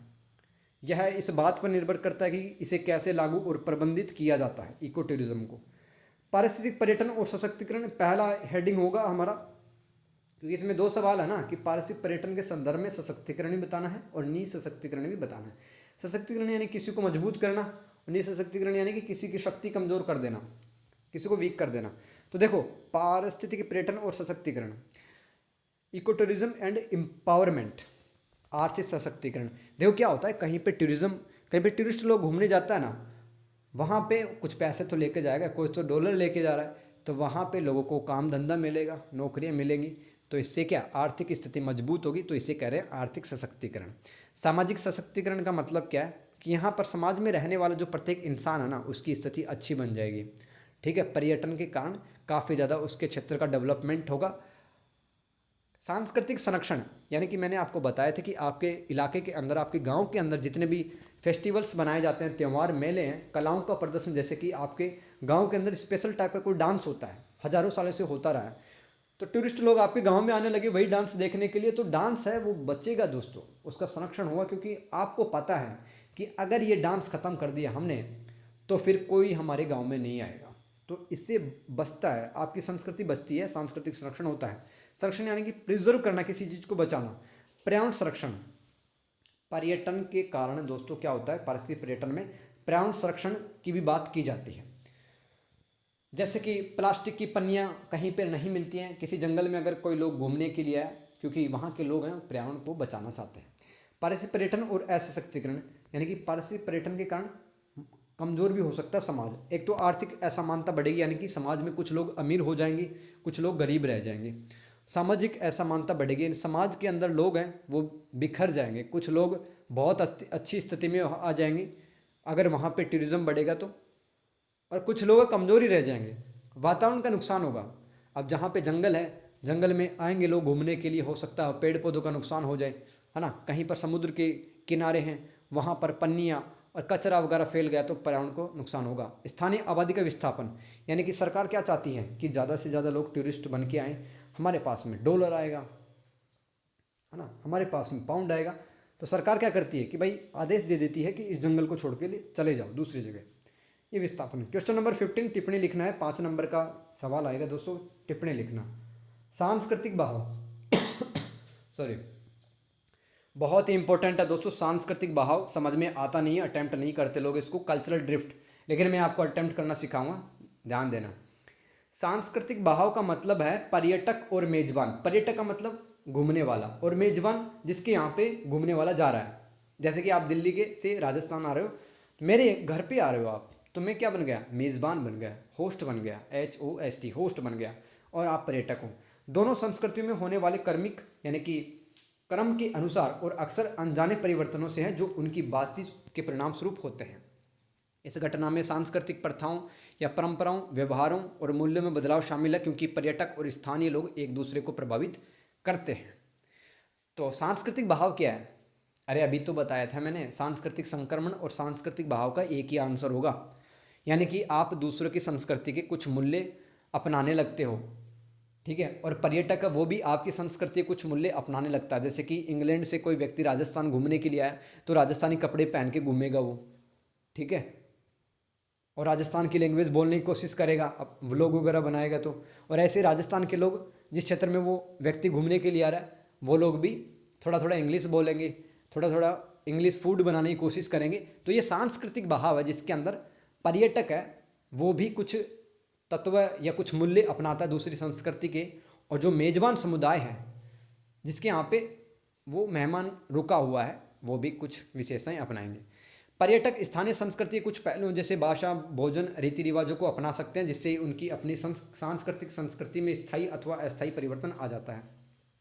तो अपनी संस्कृति छोड़ करके जो मेजबान समुदाय है, ठीक है, जिसके यहाँ पे मेहमान रुका हुआ है, वो अपनी संस्कृति भूल करके दूसरों संस्कृति के गुण और मूल्य अपनाने लगेगा। क्वेश्चन नंबर सेकंड, क्षेत्र स्थल फील्ड साइट किसे कहते हैं? आया हुआ सवाल रिपीट हो सकता है दोस्तों, ध्यान देना। एक एक सवाल है दोस्तों, बहुत ही ज़्यादा कीमती है, बहुत ही ज़्यादा प्रीसियस है, कुछ भी आ सकता है यहाँ से, लेकिन पेपर कुछ इसी तरह का आएगा क्योंकि रिपीट होते हैं सवाल, है ना। प्रीवियस ईयर के मैंने उठा के देखे थे, रिपीट होते हैं सवाल। फील्ड साइट वह स्थान है जहाँ पर्यटन, अध्ययन, अनुसंधान यानी कि रिसर्च और या फील्ड वर्क आयोजित किया जाता है। तो जैसे कि आपको राजस्थान की संस्कृति के बारे में समझना है, आप मानव शास्त्री हो, मानव विज्ञानी हो, तो आप फील्ड साइट पे जाओगे, यानी कि उस जगह पे जहाँ पे आपको रिसर्च करना है, उसी स्थल को क्या कहेंगे? क्षेत्र स्थल या फील्ड साइट। यह कोई भी स्थान हो सकता है जहाँ पर्यटन गतिविधियाँ होती है या जिनका अध्ययन किया जाता है, जिसमें प्राकृतिक क्षेत्र, ऐतिहासिक जगह हो सकती है। पर्यटन के व्यवहारिक पहलुओं, पर्यटकों के अनुभवों तथा स्थानीय समुदायों और पर्यावरण पर पर्यटन के प्रभाव को समझने हेतु क्षेत्रीय स्थल काफ़ी ज़्यादा इंपॉर्टेंट है। यानी कि पर्यटन के व्यवहारिक पहलू, यानी कि पर्यटन के कारण किसी इलाके के लोगों के व्यवहार पर क्या फ़र्क पड़ रहा है, किस तरह से वो बातें कहते हैं, सोच क्या बदल गई है लोगों की, ये सब अध्ययन किया जाता है। तो इसके लिए दोस्तों फील्ड साइट है, काफ़ी ज़्यादा इंपॉर्टेंट है। क्वेश्चन नंबर थर्ड, वैकल्पिक पर्यटन यानी कि अल्टरनेटिव टूरिज्म।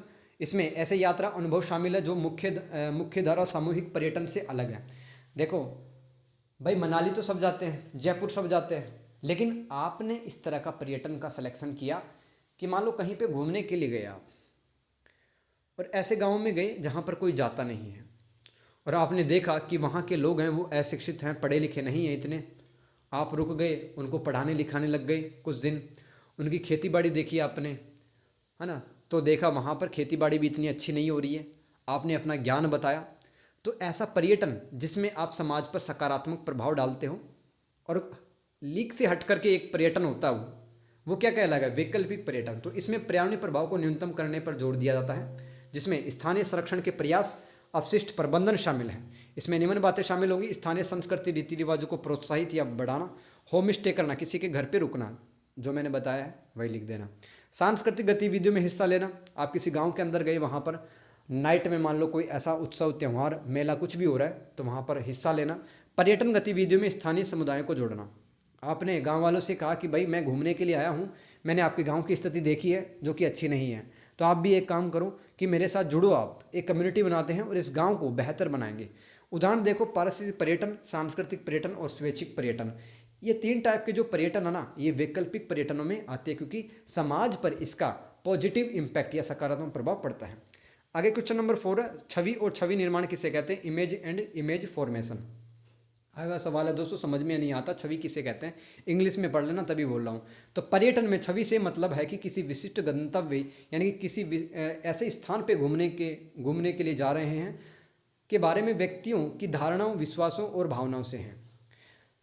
जैसे कि आपको जयपुर ही आना है, आप कभी भी नहीं आए हो, लेकिन जयपुर के बारे में आपने इंस्टा पे देखा है, फेसबुक पे देखा है, और व्लॉग वगैरह भी देखा है यूट्यूब पे, तो आपके दिमाग के अंदर एक इमेज बनी हुई है जयपुर के बारे में कि जयपुर में ये सब है घूमने के लिए, ये सब खाने के लिए, ऐसे ऐसे होटल है वहाँ पे, ठीक है, ऐसे ऐसे मेरे को जाना है। तो आपके दिमाग के अंदर एक पिक्चर इमेज बनी हुई है, उसे क्या कहते हैं? छवि कहते हैं। आगे समझ में। और छवि निर्माण क्या है? वह प्रक्रिया, वह प्रोसेस है जिसके द्वारा इन धारणाओं को, यानी कि आपकी जो सोच है उसको बनाया और आकार दिया जाता है, जो व्यक्तिगत अनुभवों, सूचना स्रोतों और सांस्कृतिक पृष्ठभूमि से प्रभावित होता है। यानी कि आपने सूचना स्रोत का मतलब क्या? आपके दोस्त ने आपको सूचना दे दी कि भाई जयपुर ऐसा ऐसा कुछ दिखता है वहाँ पे, और व्यक्तिगत अनुभव, आपके परिवार में कोई जयपुर घूमने के लिए गया, वो आपको एक्सपीरियंस से बता रहा है कि जयपुर बेटा ऐसे घूमना, वहाँ पे इस तरह से हैं चीज़ें। क्वेश्चन नंबर 5, मूर्त सांस्कृतिक धरोहर। देखो, सांस्कृतिक धरोहर दो टाइप की होती है, एक तो मूर्त होती है ना, टेंजिबल कहते हैं इसको, और एक अमूर्त होती है। सवाल बन सकता है दोस्तों, इंपॉर्टेंट मुझे लग रहा है इसलिए लिखा है मैंने। मूर्त सांस्कृतिक धरोहर या टेंजिबल कल्चरल हेरिटेज किसे कहते हैं? यह किसी संस्कृति के भौतिक दृश्यमान व स्पर्शनीय पहलुओं को शामिल करता है, जैसे कि इमारतें। अब देखो, मंदिर को देख सकते हो ना आप, और किले को भी देख सकते हो, छू सकते हो, किले को देख सकते हो, तो ऐसे सांस्कृतिक धरोहर क्या कहलाएंगे? मूर्त सांस्कृतिक धरोहर, जिसे आप छू सकते हो, देख सकते हो। समझ में आ गया? इसमें क्या क्या शामिल है मूर्त सांस्कृतिक धरोहर में? इमारतें और संरचनाएं, जैसे कि ऐतिहासिक इमारतें, जैसे कि लाल किला हो गया, देख सकते हो, छू सकते हो उस चीज़ को। मंदिर, चर्च, महल, पुरातात्विक स्थल, ऐसे ही कलाकृतियाँ और वस्तुएं, जैसे कि पेंटिंग को देख सकते हो, छू सकते हो आप, मूर्तियाँ, औजार या टूल्स, हथियार, फर्नीचर, आभूषण। प्राकृतिक स्थल, राष्ट्रीय पार्क, ये सब क्या है? एग्जाम्पल याद रखना दोस्तों, मूर्त सांस्कृतिक धरोहर का, जिसको अपन देख सकते हैं और छू सकते हैं। ऐसे धरोहर, धरोहर क्या होते हैं? मतलब जो हमने हजारों सालों से सहेज कर रखे हुए हैं इतिहास के अंदर, उन वस्तुओं को, उन संरचनाओं क्या कहते हैं? धरोहर कहते हैं, जो हमारे दादा परदादा यूज किया करते थे कभी। क्वेश्चन नंबर 6, अमूर्त सांस्कृतिक विरासत या धरोहर किसे कहते हैं? इसमें वे प्रथाएं या वे परंपराएं, ज्ञान व कौशल शामिल है जिन्हें समुदाय और व्यक्ति अपनी सांस्कृतिक विरासत के हिस्से के रूप में पहचानते हैं। जैसे कि भारत के अंदर है ना दोस्तों, ऐसे ऐसे डांस हैं, ऐसे सॉन्ग्स हैं, जैसे क्लासिकल शास्त्रीय डांस आपने सुने हैं, शास्त्रीय नृत्य जैसे कि मोहिनी अट्टम, भरतनाट्यम, ये 2-4 हज़ार सालों से भारत में चले आ रहे हैं, राइट। तो हमने इनको बचा रखा है। आपने देखा होगा दोस्तों इंडियन आइडल वगैरह में और जितने भी शोज़ वगैरह आते हैं टेलीविज़न पे, तो भारत में भी ऐसे कुछ म्यूज़िक वगैरह है, ऐसे कुछ डांस वगैरह, ऐसी कुछ लैंग्वेज है, ऐसे कुछ कहावतें, औषधीय पद्धतियाँ जैसे कि यूनानी, है ना, और आयुर्वेद, उत्सव हमारे जो होली, दिवाली, ईद, है ना, और नाटक, बहुत सारे ऐसे पुराने नाटक हैं जिन्होंने हमें बहुत कुछ सिखाया है। अब देखो, इनको छू नहीं सकते, आप देख नहीं सकते भाई, ठीक है, आप महसूस कर सकते हो सिर्फ। तो ऐसी विरासत क्या कहलाएंगी? अमूर्त विरासत कहलाएंगे। क्वेश्चन नंबर 7, सांस्कृतिक धरोहर के रूप में भोजन। यानी कि दोस्तों आपने सुना होगा दिल्ली में क्या मिलता है? बढ़िया छोले भटूरे मिलता है, ठीक है। ऐसे ही राजस्थान में दाल बाटी चूरमा, और बिहार में लिट्टी चोखा, राइट। हैदराबाद में, तेलंगाना में हैदराबादी बिरयानी। तो ये भी धरोहर ही है, मतलब अलग अलग सिटी का अलग अलग खाना फेमस है। इसमें व्यंजन विधि यानी कि खाने किस प्रकार से बनाते हैं, किस मेथड से बनाते हैं, खाना पकाने की तरीके और पीढ़ियों से चली आ रही जानकारी शामिल होती है। भोजन, सामाजिक समारोह आ सकता है दोस्तों, वेरी वेरी इंपॉर्टेंट है, ये 10 नंबर का भी आ चुका है पहले। भोजन हमारे सामाजिक समारोह, उत्सवों और अनुष्ठानों में केंद्रीय भूमिका निभाता है। सामाजिक बंधनों को बढ़ाता है, यानी कि समाज में भाईचारे को बढ़ाता है, अच्छे मूल्यों को विकसित करता है और सांस्कृतिक मानदंडों को मजबूत बनाता है, संस्कृति के नियमों को मजबूत बनाता है भोजन। अब जैसे पश्चिम बंगाल में दोस्तों क्या फेमस है? रसगुल्ला फेमस है ना। तो अगर किसी भी शादी ब्याह में वहाँ पे रसगुल्ला परोसा जा रहा है, लोग खुश होंगे क्योंकि उनका पारंपरिक फूड है ये। ऐसे ही राजस्थान के अंदर दाल बाटी चूरमा अगर कोई परोसेगा शादी के अंदर, तो बड़ी खुशी होगी कि हमारा जो पारंपरिक फूड है वो परोसा जा रहा है, उसको सहेज कर रखा है हमने अभी तक।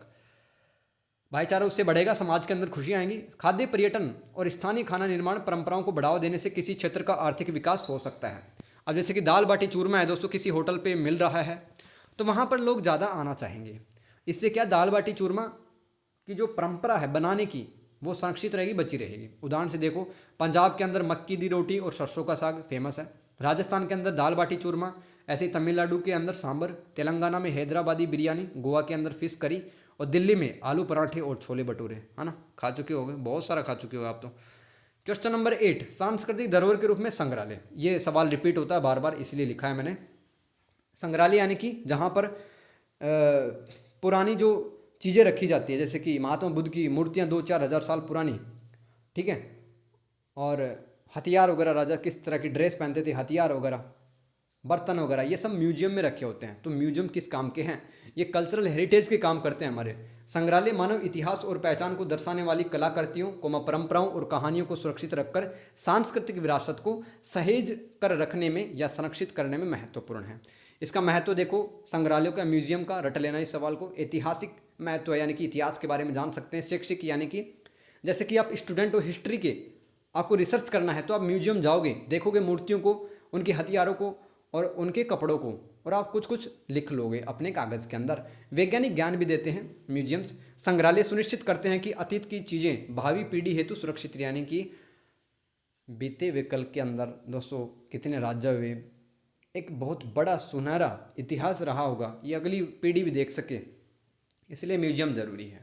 हमें दूसरी संस्कृतियों के बारे में पता चलता है, जैसे कि सिंधु घाटी सभ्यता के म्यूजियम में जाओगे तो आप उनकी संस्कृति से रूबरू होगे। क्वेश्चन नंबर 9 इसी में, सांस्कृतिक धरोहर के रूप में कला आ सकता है सांस्कृतिक धरोहर के रूप में कला। आर्ट में क्या क्या शामिल है? जैसे चित्रकला है, मूर्तिकला है, संगीत है, साहित्य है, जैसी कलात्मक कृतियों या कलाकारियों को समाज की ऐतिहासिक सामूहिक संपत्ति माना जाता है, पूरी समाज की प्रॉपर्टी होती है।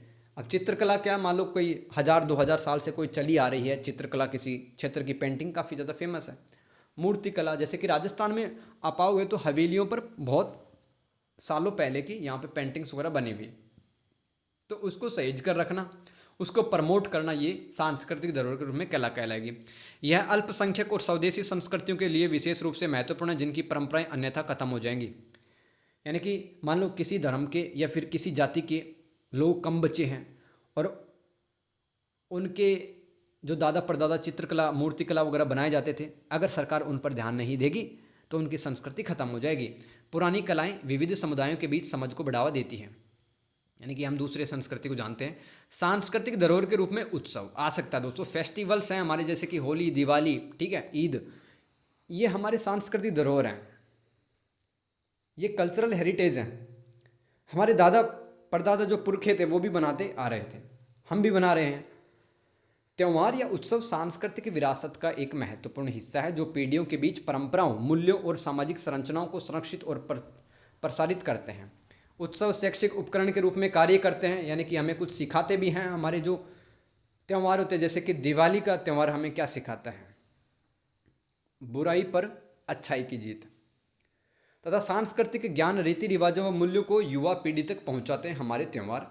उत्सवों से स्थानीय अर्थव्यवस्था मजबूत होती है, इससे सांस्कृतिक पर्यटन को बढ़ावा मिलता है। उत्सवों से एक समुदाय की सांस्कृतिक पहचान मजबूत बनती है।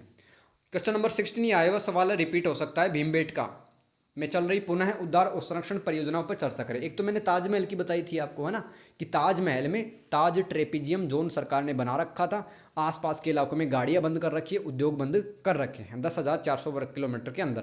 तो ये सवाल ऐसे भी आया था एक बार कि भारत के अंदर जो स्मारक मॉन्यूमेंट्स बने हुए पुरानी संरचनाएं, उनके पुनः उद्धार और संरक्षण परियोजनाओं पे आपको टिप्पणी लिखनी थी। तो उसमें आप 2 पॉइंट डाल सकते हो, एक तो ताजमहल और एक भीमबेटका, या फिर अलग से भी सवाल आ सकता है ताजमहल और भीमबेटका पर।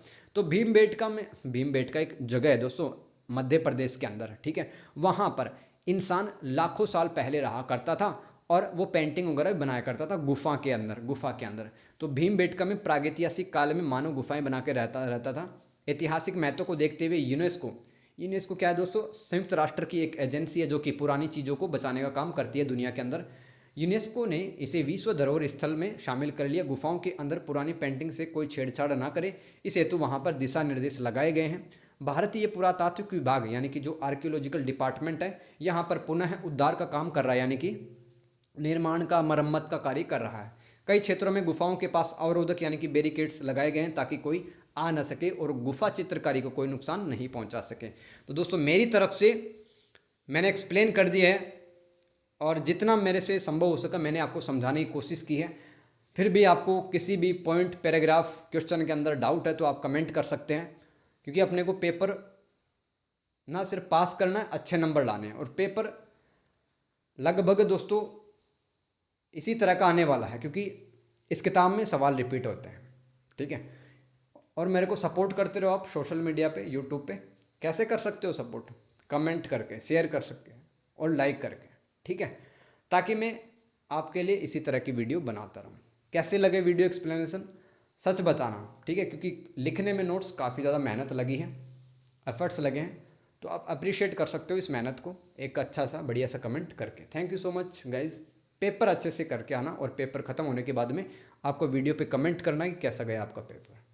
Take care and good bye. Thank you.